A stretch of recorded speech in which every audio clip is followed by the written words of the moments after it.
प्रचंड हिरवळ, घनदाट जंगले, उंच डोंगर, खोल दऱ्या, हिरवेगार भूप्रदेश, वाहणारे धबधबे आणि गुलाबी थंडी म्हणजेच महाराष्ट्राचे मिनी काश्मीर महाबळेश्वर. चला तर मग येत आहे ना महाबळेश्वरला.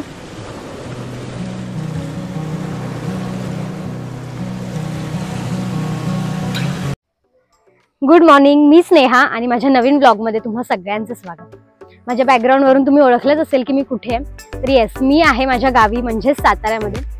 खरं तर आजचा हा व्लॉग माझ्यासाठी खूप स्पेशल असणार आहे, कारण एक सातारकर म्हणून सातारा दाखवायला तुम्हाला खरंच आनंद होईल. तर आजच्या व्लॉगमध्ये आपण पावसाळ्यातील महाबळेश्वर आणि पाचगणी एक्सप्लोर करणार आहोत. तर लेट्स गो.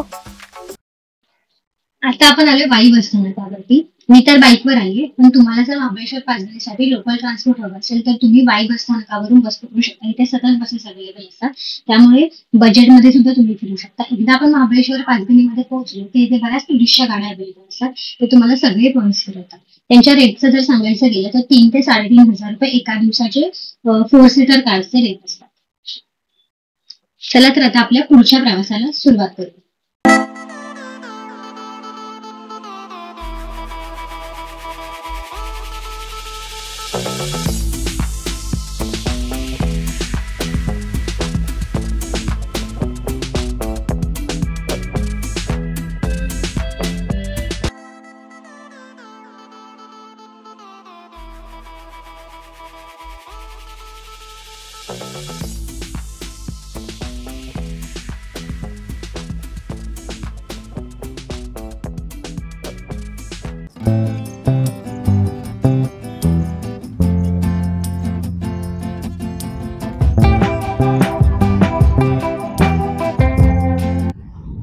मी आपला पहिला पॉईंट एक्सप्लोर करायला आले, तो म्हणजे जेव्हा आपण पाचगणीमध्ये एंटर करतो तेव्हा हा पहिल्यांदाच पॉईंट लागतो, हॅरिसन पॉईंट.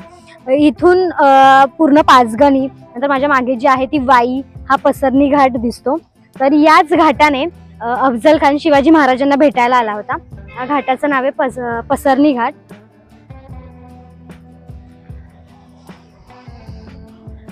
आता पुढचे काय इथून व्ह्यूज दिसत आहेत ते बघायला जातं. पाचगणीमध्ये आलं ना की अशी हवा चेंज होते ना लगेच.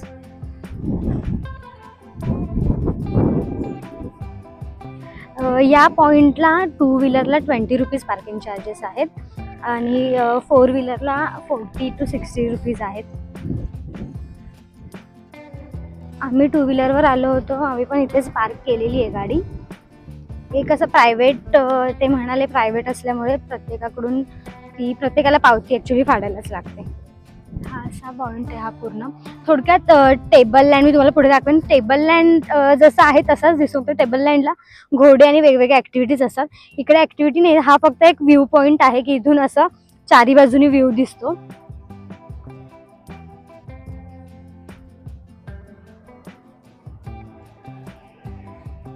पाचगणीमध्ये बऱ्यापैकी सगळीकडे लाल मातीच असते, काही लोकांना असं वाटेल.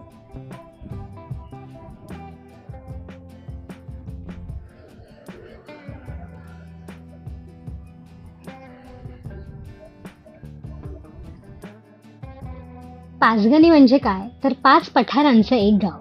जी पठारं आशिया खंडातील दुसऱ्या क्रमांकाची पठारं आहेत. तसेच पाचगणीमध्ये खूप शैक्षणिक संस्था सुद्धा आहेत. तसेच पाचगणीला थंड हवेचे ठिकाण म्हणूनही एक ओळख मिळालेली आहे. त्यामुळे या थंड हवेचा आनंद घेण्यासाठी प्रत्येकानं एकदा तरी पाचगणीला भेट दिलीच पाहिजे.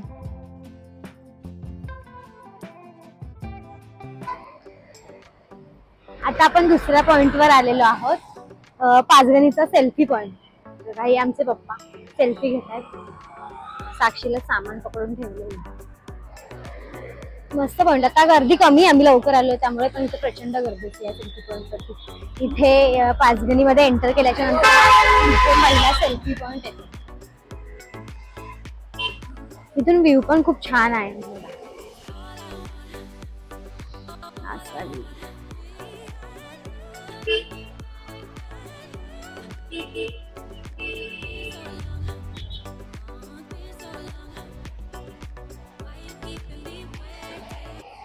आता इथे मस्त मस्त सेल्फी काढतो आणि नेक्स्ट पॉइंटला जाऊ.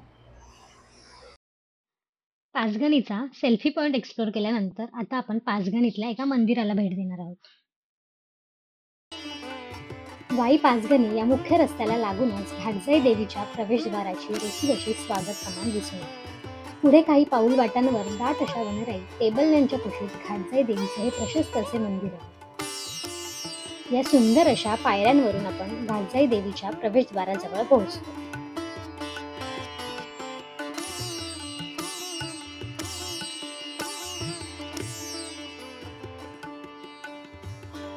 घाटजाई देवीचं सुंदर असं मंदिर हे पाचगणीच्या कुशीमध्ये वसलेलं आहे. घाटजाई देवी ही पाचगणीच्या डोंगराळ प्रदेशाची कुलदैवता मानली जाते. या परिसरातून प्रवास करताना पर्यटकांच्या सुरक्षिततेसाठी, स्थानिकांच्या सुरक्षिततेसाठी तिची पूजा केली जाते.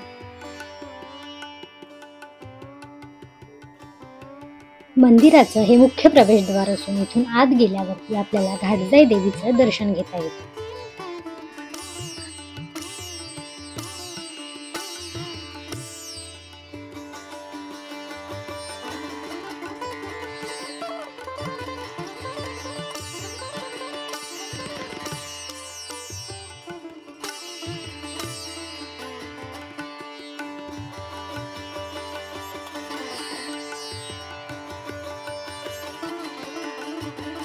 चला आता इथून पुढच्या प्रवासाला सुरुवात करूया. हे आहे पाचगणी बस स्थानक. आता आपण पाचगणीच्या मेन मार्केटमध्ये आलो. तुम्हाला जर या ठिकाणी फिरायला आल्यावरती रूम्स हवे असेल तर पाचगणी मार्केटमध्ये रूम घ्या. या ठिकाणी रूम्सचा रेट एका दिवसाचा 800 ते 1000 रुपयापर्यंत आहे. तसेच इथून सर्व पॉइंट सुद्धा जवळ आहे. आता आपण पुढे निघू.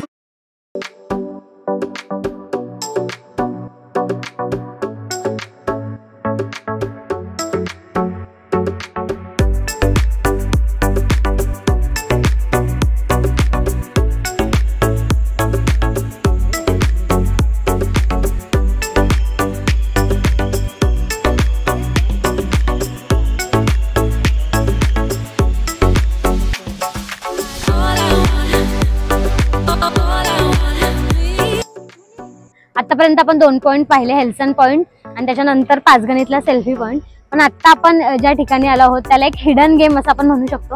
कारण पाचगणी महाबळेश्वर मध्ये आपण जेव्हा फिरायला येतो तेव्हा साधारणतः तेच पॉइंट आणि ते सगळ्यांना नोनच आहेत. आता पाचगणीमध्ये फॉर एक्झाम्पल आला तर टेबल लाईन वगैरे तिथे व्ह्यू एन्जॉय करता येतो, प्रश्नच नाही. पण गर्दी जी आपण विकेंडला गर्दी म्हणतो किंवा फिरायला आल्यावरती गर्दी बघतो त्याच्यामुळे हवा तसा तिकडचा आनंद लुटता येत नाही, तो व्ह्यू एन्जॉय करता येत नाही. त्याच्यामुळे आता पाचगणीमध्येच असलेला एक दुसरा पॉइंट मी तुमच्यासाठी म्हणजे तुम्हाला दाखवते. तो पॉइंट, त्या पॉइंटचं नाव आहे रुईघर. माझ्या मागे तुम्ही बघू शकता, तिथे तुम्ही प्रॉपर ग्रीनरी सुद्धा एन्जॉय करू शकता. प्लस तिथे महू धरण म्हणून आहे, त्या धरणाचा लुक सुद्धा खूप छान आहे. म्हणजे तुम्ही इथून ते धरण सुद्धा एन्जॉय करू शकता.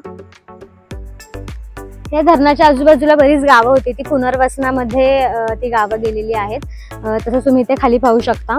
या भागामध्ये भात शेती मोठ्या प्रमाणात केली जाते आणि आता पावसाळ्यातच ती होते. तुम्ही इथे बघू शकता, इथे आहे मागचं महू धरण.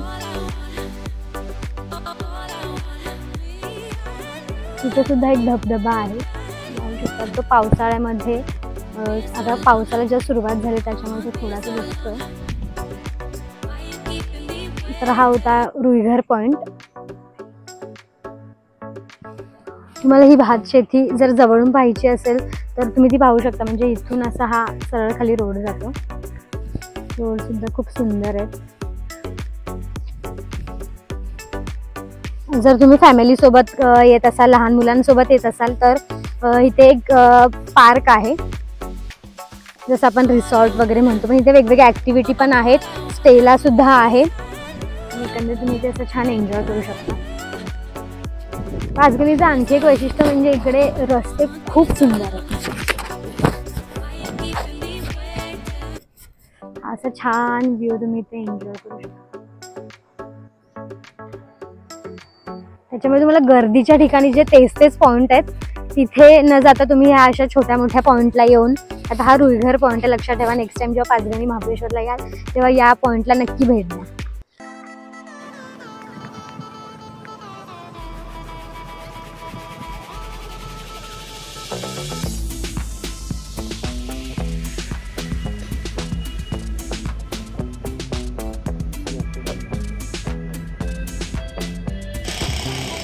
आत्ता आम्ही आलो आहे पारसी पॉईंटला. पाचगणी महाबळेश्वरला जाणारा जो रस्ता आहे त्या रस्त्यातच हा पॉईंट येतो, त्याच्यामुळे तुम्ही असं जास्त आतमध्ये वगैरे जायची गरज नाही. त्यामुळे हा सुद्धा एक पाचगणीला आल्यावरती पॉईंट तुम्ही कवर करू शकता. आता आपण जे 2 ते 3 पॉईंट पाहिले त्याच्यापेक्षा नक्कीच हा इथून जो व्ह्यू दिसतो तो कमाल आहे. म्हणजे मी तुम्हाला दाखवते.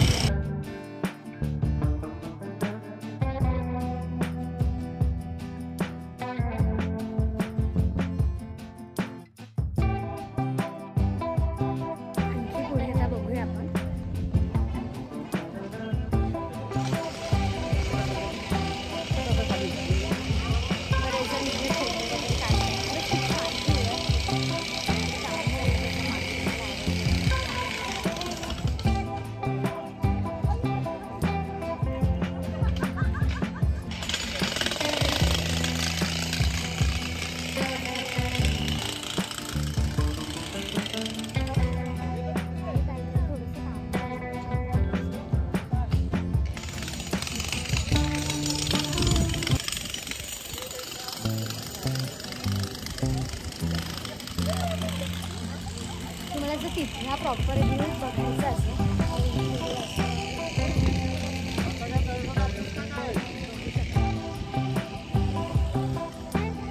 पण या साईडून आपण दुसऱ्या बाजूने आता या पॉईंटचा जर तुम्हाला असं व्यवस्थित बघायचं असेल तर इथे दुर्बीण आहे, त्याच्यातून सुद्धा तुम्ही पे करून बघू शकता.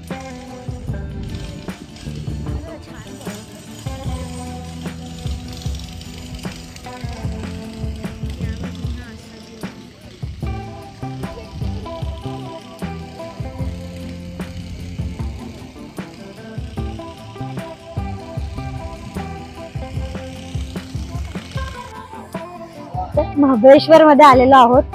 खूप पाऊस पडतो त्यामुळे मला आता छत्री घ्यावी लागलेली आहे.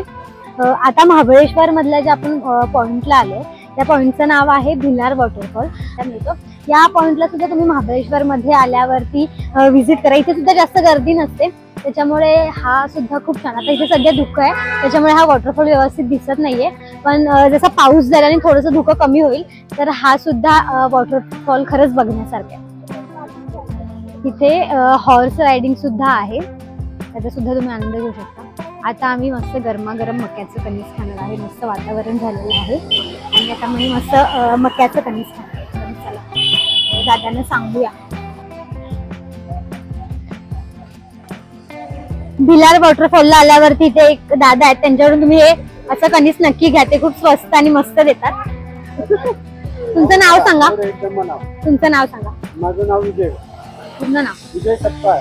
विजय सपकाळ दादांचा इथे एक स्टॉल आहे. इथे तुम्हाला मस्त गरमागरम कणीस मिळेल. भिलार वॉटरफॉलला आल्यावरती यांच्याकडचं नक्की कणीस ट्राय करा. महाबळेश्वर मधल्या नेक्स्ट पॉइंटला आपण आलेलो आहोत. महाबळेश्वर मधील सगळ्यात उंच धबधबा म्हणजे लिंगवळा धबधब्याला आपण आलेलो आहोत. तुम्ही माझ्या मागे पाहू शकता. धुक्याची चादर पसरल्यामुळे तो धबधबाही त्याच्यामध्ये झाकून गेलेला आहे. बऱ्याच वेळा वाट बघितल्यानंतर मला एवढा दिसलेला आहे, तुम्हाला पुढे दाखवतेच.